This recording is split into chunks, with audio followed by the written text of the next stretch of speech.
Hello students, previous lecture में हम लोग पढ़े थे molecular orbital diagram of furan. ठीक, आज हम लोग पढ़ेंगे प्रिपरेशंस ऑफ फ्यूरान। फ्यूरान को प्रिपेयर कैसे करते हैं, कुछ मेथड्स फ्यूरान की प्रिपरेशन मेथड पढ़ते हैं। तो पहला फर्स्ट मेथड हम लोग पढ़ते हैं फ्रॉम सक्सिनल्डिहाइड। ठीक, फ्यूरान को सक्सिनल्डिहाइड से कैसे बनाते हैं ये चीजें हम आपको बस सिखाते हैं। तो हेडिंग आप लिख लीजिए, हेडिंग लिखेंगे फर्स्ट मेथड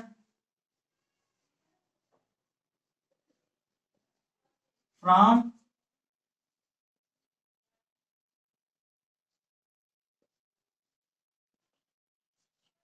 सक्सिनल्डिहाइड। ठीक, इसी के एक नाम से और जाना जाता है, क्या? सक्सिनिक डाइएल्डिहाइड। इसी के एक नाम और दिया जाता है, क्या? सक्सिनिक डाइएल्डिहाइड।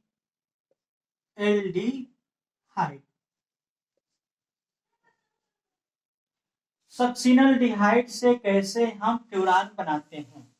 ठीक, चलिए आपको सिखाते हैं सक्सिनल्डिहाइड से कैसे हम फ्यूरान बनाएंगे। देखिए, जब कभी सक्सिनिक डाइएल्डिहाइड का हम डिहाइड्रेशन करते हैं और डिहाइड्रेटिंग एजेंट के प्रेजेंस में, आपको पता है डिहाइड्रेटिंग एजेंट कौन से होते हैं?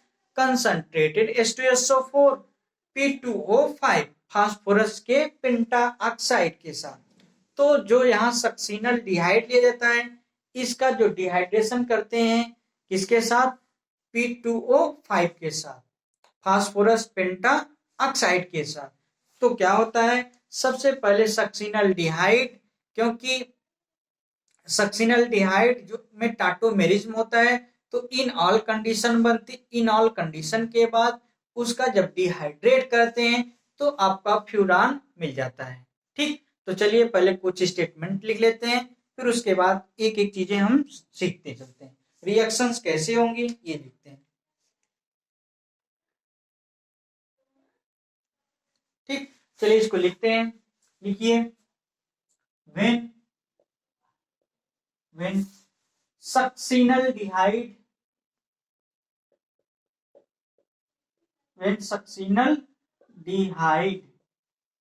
undergo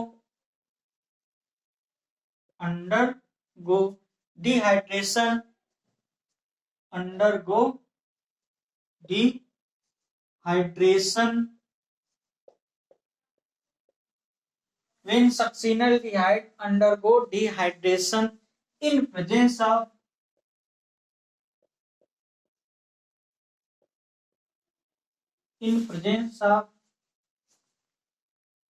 P2O5 phosphorus pentaoxide or ZnCl2 zinc chloride के साथ। ठीक,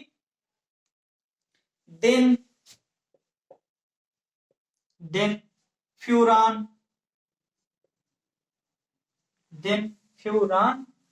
produced। ठीक, हमने क्या बताया कि जब कभी सक्सिनल्डिहाइड को फास्फोरस पेंटाऑक्साइड के साथ या जिंक क्लोराइड के साथ हीट करते हैं तो सबसे पहले सक्सिनल्डिहाइड क्या होता है? टाटोमेराइज हो जाता है। जब टाटोमेराइज होगा तो इन ऑल कंडीशन डेवलप होगा, in all condition he dehydrate होता है और फाइनल प्रोडक्ट फ्यूरान बनता है। कैसे? अब यहाँ रिएक्शन के थ्रू इसको देखिए कैसे होता है। चलिए हम आपको सक्सिनल्डिहाइड बताते हैं। सक्सिनल्डिहाइड कैसे होता है? CH2C double bond OH, C double bond OH, ये होता है सक्सिनल्डिहाइड। देखो, सक्सिनिक एसिड आप जानते होंगे, CH2COOH, इसको लिखना नहीं आपको, CH2COOH, इसको कहते हैं सक्सिनिक एसिड। ये डाई कार्बोक्सिलिक है। हम आपको बताते हैं तरीका, ट्रिक याद करने का, ओम्स गए। ठीक, अगर 2 कार्बन की डाई कार्बोक्सिलिक एसिड तो उसे ऑक्जेलिक एसिड, अगर 3 कार्बन की होगी तो उसे कहते हैं मैलोनिक एसिड, 4 कार्बन की डाई कार्बोक्सिलिक सक्सिनिक एसिड और 5 कार्बन की होती है ग्लूटामिक एसिड, 6 कार्बन की एडिपिक एसिड और 7 कार्बन की पाइनेलिक एसिड होती है। ठीक, जब इसी को एल्डिहाइड में कन्वर्ट कर दिया जाए यानी कि CHO में कन्वर्ट कर दी तो इसी को क्या कहते हैं, सक्सिनल डिहाइड।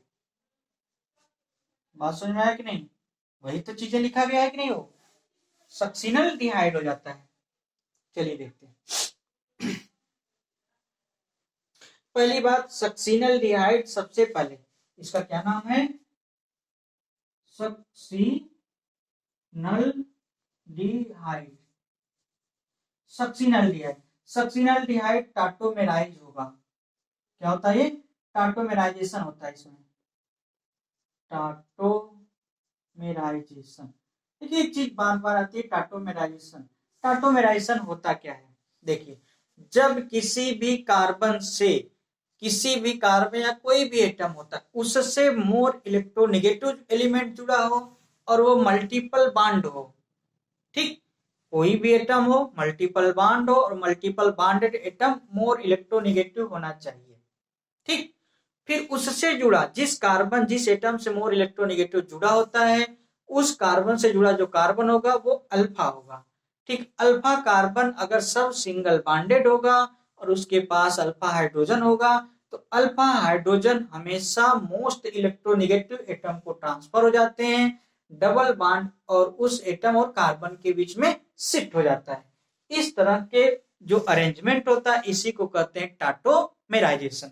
देखिए कैसे हम जो बताएं, जैसे मान लीजिए कोई एटम है, कोई एटम है, एटम से कोई मोस्ट इलेक्ट्रोनेगेटिव, मोस्ट, इसको लिखना नहीं आप सीखिए पहले, मोस्ट इलेक्ट्रोनेगेटिव एटम मल्टीपल बाड से जुड़ा है और जो एटम है इससे कोई कार्बन जुड़ा है, कार्बन के पास सभी कार्बन की वैलेंसी सिंगल बॉन्डेड होना चाहिए, ये अल्फा कार्बन होगा यानी और ये हाइड्रोजन होगा अल्फा। ठीक, तो क्या होता है कि ये हाइड्रोजन शिफ्ट मोर इलेक्ट्रोनेगेटिव के पास चला जाता है, ये बॉन्ड यहाँ शिफ्ट हो जाता है तो कुछ इस टाइप का स्ट्रक्चर बन जाता है। मोस्ट इलेक्ट्रोनेगेटिव एटम के साथ हाइड्रोजन जुड़ जाता है। ठीक, और कार्बन यानी कि एटम, एटम और मोस्ट इलेक्ट्रोनेगेटिव के बीच में सिंगल बॉन्ड हो जाता है और उससे जो जुड़ा कार्बन होता है, कार्बन और एटम के बीच में डबल बॉन्ड हो जाते हैं। इस तरह का जो स्ट्रक्चर बनता है इसी को कहते हैं टाटोमेरिज्म। ठीक, यही होता है टाटोमेरिज्म या टाटोमेराइजेशन। अब देखिए इसमें टाटोमेराइजेशन होता है फिर उससे बनता क्या है, ये सब सारी चीज देखिए। हमने क्या बताया, कोई भी एटम, यहाँ कार्बन है, कार्बन से लगा मोस्ट इलेक्ट्रोनेगेटिव एटम ऑक्सीजन है, यहाँ भी कार्बन, यहाँ भी मोस्ट इलेक्ट्रॉन और मल्टीपल बॉन्डेड है, उससे जुड़ा जो कार्बन अल्फा है और सब सैचुरेटेड है और उससे हाइड्रोजन भी जुड़ा है सिंगल बॉन्डेड, तो क्या होगा, अल्फा हाइड्रोजन ऑक्सीजन के पास शिफ्ट होगा और ये मल्टीपल बॉन्ड वहां शिफ्ट हो जाएगा। ठीक, तो इस तरह से बॉन्डों का रीअरेंजमेंट होगा। बात समझ में आया कि नहीं, देखो जब बॉन्डों का रीअरेंजमेंट होगा तो क्या बन जाएगा, CH। अरे हमने यही बताया ना, ये बॉन्ड कहां शिफ्ट होंगे,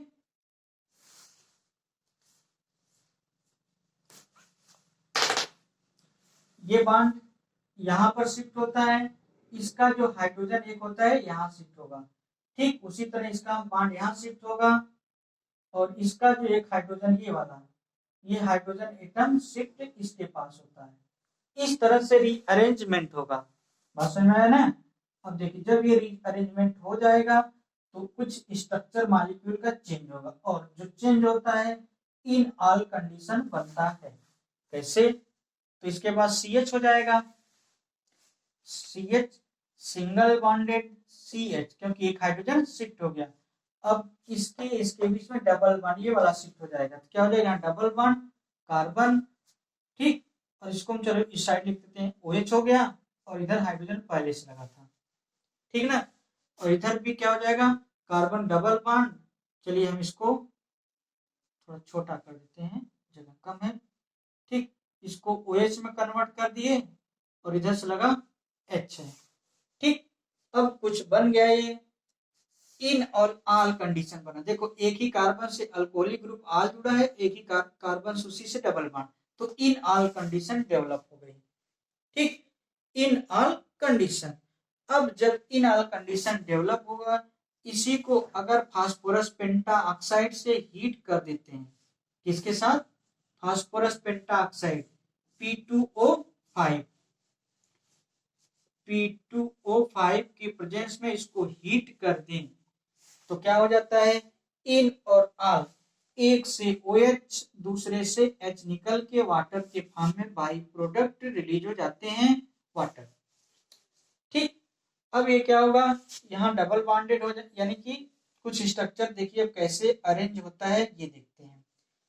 carbon hydrogen single bonded, carbon hydrogen single bonded, इससे जुड़ा कार्बन हाइड्रोजन लगाए, इसके बीच में डबल बॉन्ड हो गए, ये कार्बन है, इसके बीच में डबल बॉन्ड है। ठीक, यहाँ हाइड्रोजन लगाए। अब इस इन कार्बनों को आपस में जोड़ने के लिए ऑक्सीजन ही केवल बचा है, और ऑक्सीजन पे जानते हैं आप दो लोन पेयर इलेक्ट्रॉन होते हैं, तो दो लोन पेयर इलेक्ट्रॉन। इसी स्ट्रक्चर को क्या कहते हैं? फ्यूरान। इसी को अगर हम थोड़ा बॉन्ड लाइन स्ट्रक्चर में लिखें तो कुछ इस तरह से लिख सकते हैं क्या?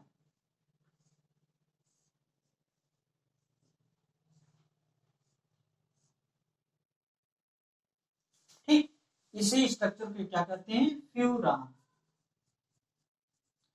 ठीक, हमने आपको बता दिया कि फ्यूरान से, हमने आपको यह बताया कि फ्यूरान से कैसे बनाते हैं, सॉरी, सक्सिनल डिहाइड से कैसे फ्यूरान बनाते हैं। हमने ये बताया आपको कि जब सक्सिनल एल्डिहाइड को डिहाइड्रेट करते हैं, किसके प्रेजेंस में?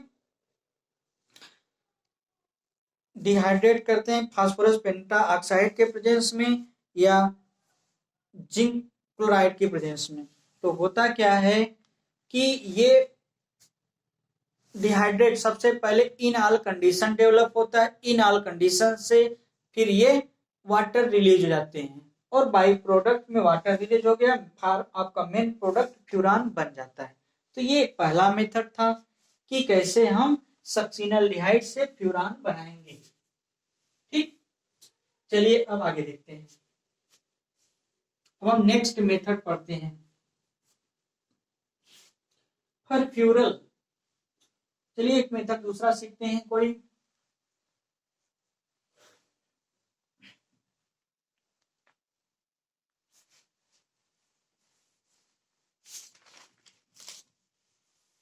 ठीक, चलिए दूसरा मेथड पढ़ते हैं, परफ्यूरल के ऑक्सीडेशन से। तो आप हेडिंग लिखिए अगला, सेकेंड मेथड। पहला मेथड तो हम बता चुके हैं, second method from oxidation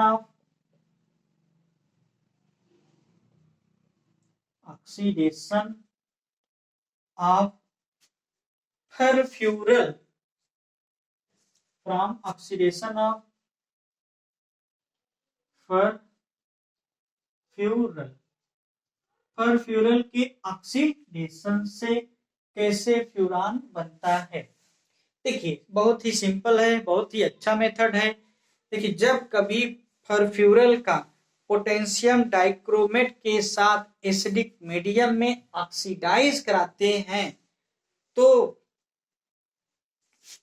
potassium dichromate, आप जानते हैं पोटेशियम डाइक्रोमेट एक बहुत ही अच्छा ऑक्सीडाइजिंग एजेंट होता है।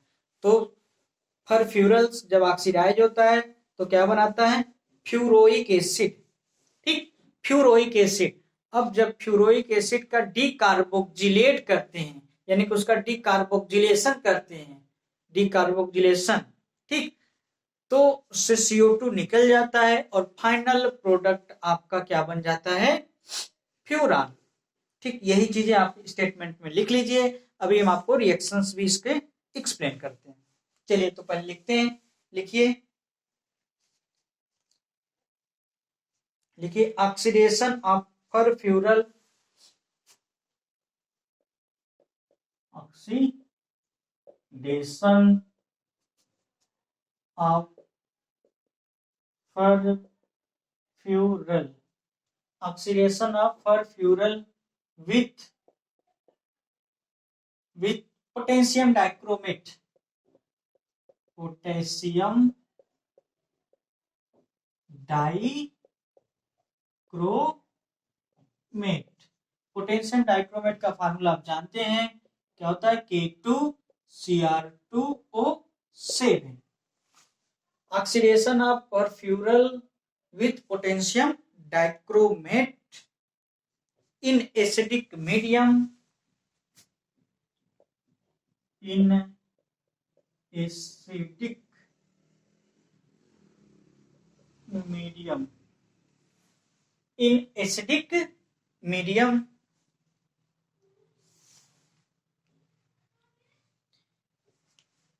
हमने क्या बताया, oxidation of furfural with potassium dichromate in acidic medium, then furoic acid, furoic acid formed, furoic acid formed after decarboxylation, after decarboxylation, after decarboxylation furan produced, ठीक। डी का हमने यही बताया, जब कभी फरफ्यूरल का ऑक्सीडेशन करते हैं पोटेशियम डाइक्रोमेट के साथ एसिडिक मीडियम में, तो क्या बनता है, फ्यूरोइक एसिड। और फ्यूरोइक एसिड का जब डीकार्बोक्सिलेट करते हैं तो फाइनल प्रोडक्ट बन जाता है क्या, फ्यूरान। तो चलिए पहले रिएक्शन देखते हैं। फरफ्यूरल, पहले बात जानिए फरफ्यूरल होता क्या है। फरफ्यूरल क्या होता है, जब फ्यूरान के सेकेंड पोजीशन पे CHO ग्रुप जुड़ जाता है, इसी को क्या कहते हैं, फरफ्यूरल।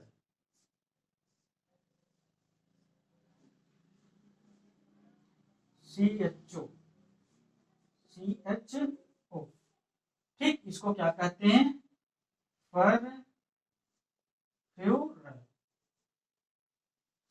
फरफ्यूरल। हमने क्या कहा, जब फरफ्यूरल का ऑक्सीडेशन करेंगे किसके साथ, पोटेशियम डाइक्रोमेट K2Cr2O7, मीडियम कैसा लिया गया था, एसिडिक मीडियम के साथ अगर करेंगे तो सबसे पहले फ्यूरोइक एसिड बनेगा। आप जानते हैं एल्डिहाइड फिर ऑक्सीडाइज होगा किसमें, फ्यूरोइक एसिड में, COH में कन्वर्ट हो जाएगी, COOH, ठीक। जब इसको डीकार्बोक्सिलेट करते हैं, इसका जब डीकार्बोक्सिलेशन हो, डी इसको क्या कहते हैं, फ्यूरोइक एसिड। जब इसका क्या कहते हैं, डीकार्बोक्सिलेशन, डीकार्बोक्सिलेशन। डीकार्बोक्सिलेशन का मतलब यह होता है किसी भी मॉलिक्यूल से CO2 का रिलीज कर लेना, CO2 का निकाल लेना। जब ये CO2, और जानते हैं डीकार्बोक्सिलेटिंग एजेंट क्या होता है, सोडा लाइम, ठीक। सोडा लाइम के साथ हीट कर देंगे तो आसानी से डीकार्बोक्सिलेट हो जाएगा, और जो फाइनल प्रोडक्ट आपका बचेगा वो होगा फ्यूरान। यहाँ लोन पेयर इलेक्ट्रॉन होते हैं ऑक्सीजन पर, इसी को क्या कहते हैं, फ्यूरान, ठीक। तो हमने आपको ये मेथड बता दिया फरफ्यूरल के कैसे ऑक्सीडेशन से फ्यूरान बनाते हैं। चलिए अब नेक्स्ट पढ़ते हैं प्रॉपर्टीज ऑफ फ्यूरान। जैसे हम पढ़ते आए हैं कि किसी भी मॉलिक्यूल की प्रॉपर्टीज हम पहले फिजिकल प्रॉपर्टी पढ़ते हैं, फिर केमिकल प्रॉपर्टीज पढ़ते हैं। तो चलिए एक एक करके डिस्कस करते हैं।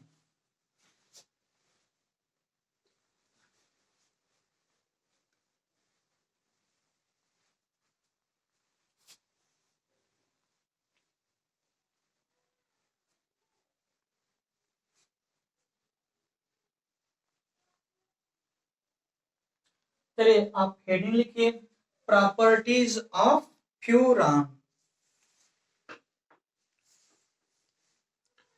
Properties of furan.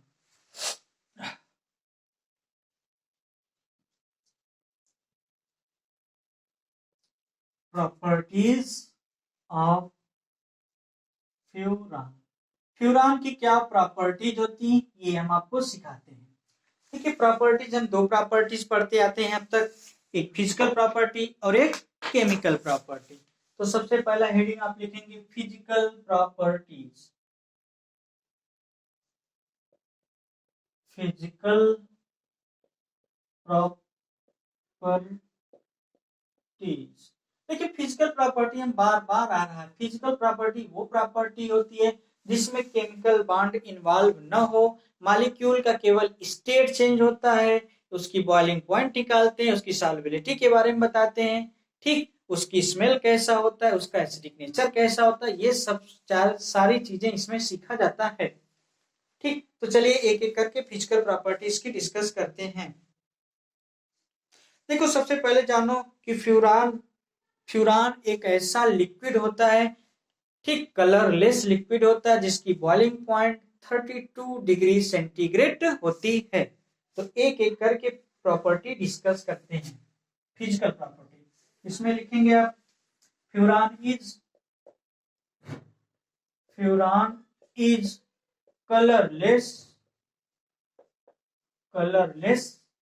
Liquid.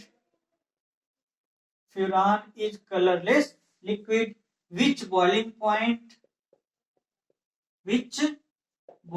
point is 32 degree centigrade. ठीक, तो फ्यूरान एक ऐसा कलरलेस लिक्विड होता है जिसका बॉइलिंग पॉइंट 32 डिग्री सेंटीग्रेड होता है। देखो बात अगर करें स्मेल की, फ्यूरान स्मेल्स लाइक क्लोरोफार्म, यानी कि फ्यूरान की जो सुगंध होती है क्लोरोफार्म के जैसी होती है। तो नेक्स्ट प्रॉपर्टी आप लिखेंगे फ्यूरान स्मेल्स लाइक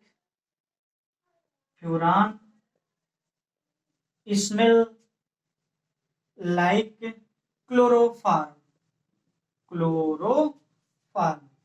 क्लोरोफार्म के बारे में आप जानते होंगे, यह एक एनास्थेटिक कंपाउंड होता है CHCl3।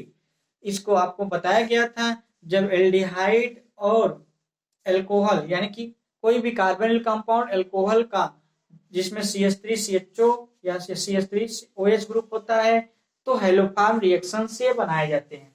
तो ओवरऑल फ्यूरान किसकी तरह स्मेल करता है, क्लोरोफार्म की तरह। ठीक, चलिए थर्ड फिजिकल प्रॉपर्टी आप लिखिए। देखिए अगर बात करें फ्यूरान जो होता है वाटर में बहुत स्लाइटली सॉल्युबल होता है लेकिन ऑर्गेनिक कंपाउंडों में बहुत ही आसानी से घुल जाता है। तो अगली प्रॉपर्टी लिखिए furan is slightly soluble in water. Properties third लिखिए furan is very slightly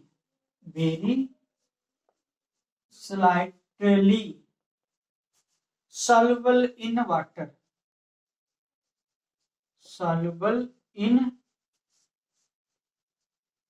water, ठीक, वाटर में बहुत कम सॉल्युबल होता है लेकिन वहीं ऑर्गेनिक कंपाउंडों ऑर्गेनिक सॉल्वेंट में बहुत ही आसानी से घुल जाता है। तो आगे लिख लीजिए but in organic solvent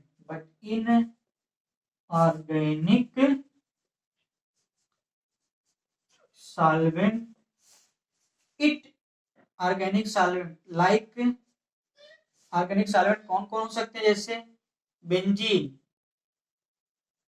ether, ETC। Benzene ether में बहुत आसानी से सॉल्युबल होता है but in organic solvent like benzene ether it is